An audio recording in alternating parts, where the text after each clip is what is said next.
जरा सोचिए, अगर अंग्रेजों के समय सोशल मीडिया होता तो शायद सबसे पहले उसे भी बैन कर दिया जाता। लेकिन उस दौर का सोशल मीडिया था अखबार, और अंग्रेज इस ताकत से इतने डर गए थे कि उन्होंने प्रेस की आजादी पर बार बार ताले लगाने की कोशिश की। आखिर ऐसा क्या छप रहा था जिससे ब्रिटिश सरकार घबरा जाती थी? आइए जानते हैं भारत में प्रेस के इतिहास की रोमांचक कहानी को।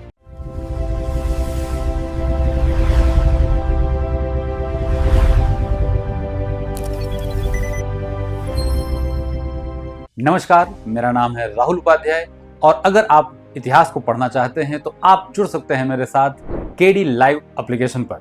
मशहूर इतिहासकार थॉमस मैकॉले ने कहा, नॉलेज इज पावर, और अंग्रेज अच्छी तरह जानते थे कि ज्ञान का सबसे बड़ा हथियार प्रेस ही है।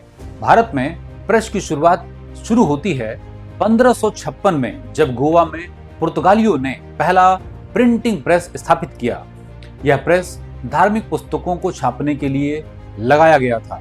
भारत में छपी पहली पुस्तक 1557 में प्रकाशित हुई थी और वह लैटिन भाषा में थी। अब आते हैं भारत में पहले अखबार पर। साल था 1780 का।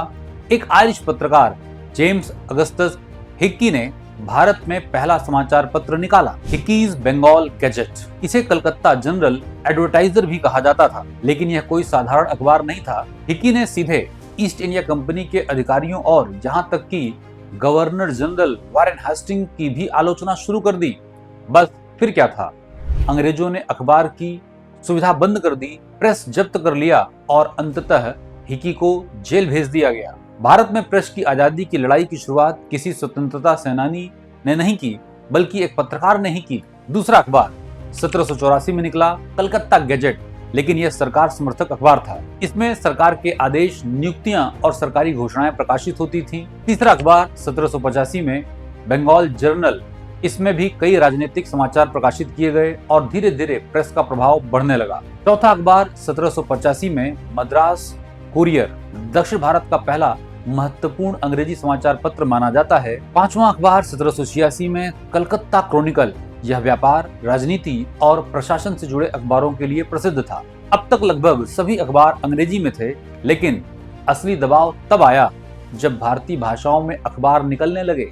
1816 बंगाल गजेट, गंगाधर भट्टाचार्य, भारतीय द्वारा प्रकाशित शुरुआती समाचार पत्रों में गिना जाता है। 1818 में दिग्दर्शन भारत की पहली बंगाली मासिक पत्रिका थी। इसमें इतिहास, विज्ञान और शिक्षा से जुड़े लेख प्रकाशित होते थे। अब अंग्रेजों को समझ में आने लगा था कि अगर अखबार हजारों लोगों को एक साथ जागरूक कर सकता है। यही कारण था कि आगे चलकर उन्होंने 1799 में लॉर्ड वेलेस्ली द्वारा सेंसरशिप ऑफ प्रेस, 1823 में लाइसेंसिंग रेगुलेशंस, 1878 लॉर्ड लिटन का वर्नाकुलर प्रेस एक्ट जैसे कठोर कानून बनाए। वर्नाकुलर प्रेस एक्ट को भारतीयों ने गैंगिंग एक्ट कहा, क्योंकि इसका उद्देश्य भारतीय भाषाओं के समाचार पत्रों का गला घोटना था। प्रसिद्ध इतिहासकार विपिन चंद्रा लिखते हैं, भारतीय प्रेस ने केवल समाचार नहीं दिए, बल्कि राष्ट्रीय चेतना को जन्म दिया।